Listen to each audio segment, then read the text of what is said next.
Yeah, hi, I'm Dino Crignali, and I'm one of the champions for the new A&E project. This is where our old administration and maternal child health center was, but you can see it's actually right at the front of the hospital, and our current accident emergency is actually well within the hospital. And it's a little bit difficult to get patients from the front to inside. And so we thought it best to be moved to the front of the building.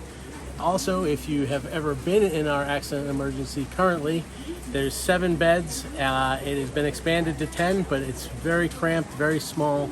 And so we, being very close to the highway, get a lot of traumas. We get a lot of very sick people being in the center of a number of counties as their referral center.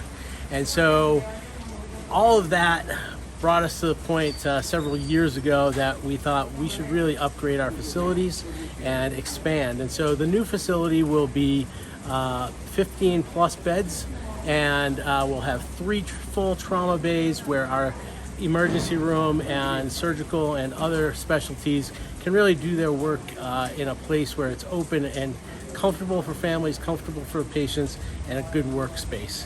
And so we are in the process, you can see, of demolishing the old building. The new building will wrap around what's left of this building and expand on the front and on the back side and the other side here. In all of that, we will gain, again, a big space for trauma and surgical patients to be seen. We will also be able to segregate our pediatric patients and also have a place for private rooms in isolation. On the back side, we're actually going to gain 2 large conference rooms so that the teaching mission of the hospital can continue. And so all of that coming together has been a really tremendous project. A lot of people putting their input.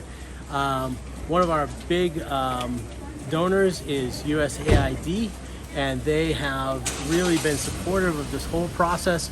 They've been very supportive of Tenwek and many other processes, and so we're really excited to continue with that relationship with them.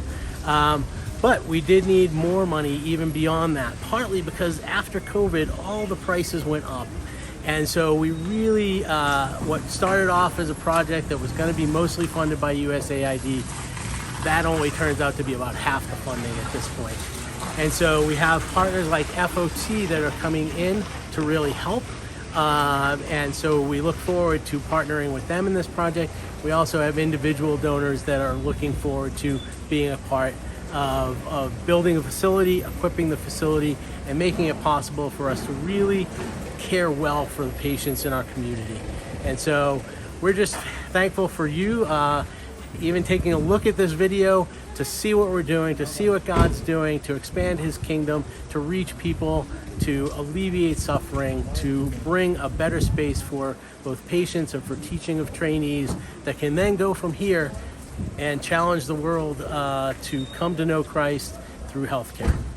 So the reason we need these kinds of facilities is because if you went in any direction from here, you could go at least 40 kilometers before you would find an ER that could really appropriately give the level of care that oftentimes our trauma patients, our surgical patients, or even our very sick medical patients need. And so oftentimes the hospitals between here and there are sending us these patients, but they've often sat there and missed that golden opportunity of really intervening when the crisis is at its peak.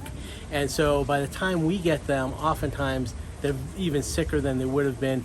And sometimes we end up, doing things like amputations and things that might be otherwise avoidable if they had been able to come directly to a place where these could have been managed easily. You get what we call mass casualties, where there are a number of people injured or ill from something all at once. And so recently, even, we had one as big as 35 people where people come in with fractures and head injuries, and they really need to be assessed very quickly to be triaged into the right space to get the right care. The highest level going directly, even sometimes right to theater or surgery, some having to be resuscitated before they go to there, and some who are just walking wounded can be triaged so that they get the appropriate care. What as well. causes mass casualties usually? So the most common cause is road traffic accidents, and that can be as simple as a couple of motorbikes, but it can sometimes be a matatu, which carries 11 to 14 people, or it can even be a large bus that tips over or goes off into the ditch, and you may have up to 50 or even 100 people crammed onto that bus. Oftentimes with the motorcycle accidents, people are not wearing their helmets appropriately, and so even as we're doing all of this emergency care, we're trying also to prevent things by talking to them as they go out from us, to prevent accidents both for themselves and for others, and wear protective gear when they need to. This is amazing, and I've been here for a while, and to see what you guys are doing is just awesome. One time I was standing right out here, and a lady came out of the casualty with a brand new cast on her leg. And then she got on a motorboda, one of these, we call them boda motorcycles. And I said to her, ma'am, how did you break your leg? And she says, on a motorcycle. And as soon as I said that, the driver of the motor goes, he says, not me. But she was going home on a motorcycle, because right now, for a lot of Kenyans, that's the cheapest mode of transportation. So it's a reality. So that's even more reason as Kenya continues to grow, more and more people using this form of transportation. Yeah. So the casualty is a really important place here at Tenway. Yeah, we're pretty excited. It shouldn't be much longer. We hope by the middle of next year, everything will be up and running, and we'll send you some more videos along the way. Great. Thanks, Dino. All right, take care.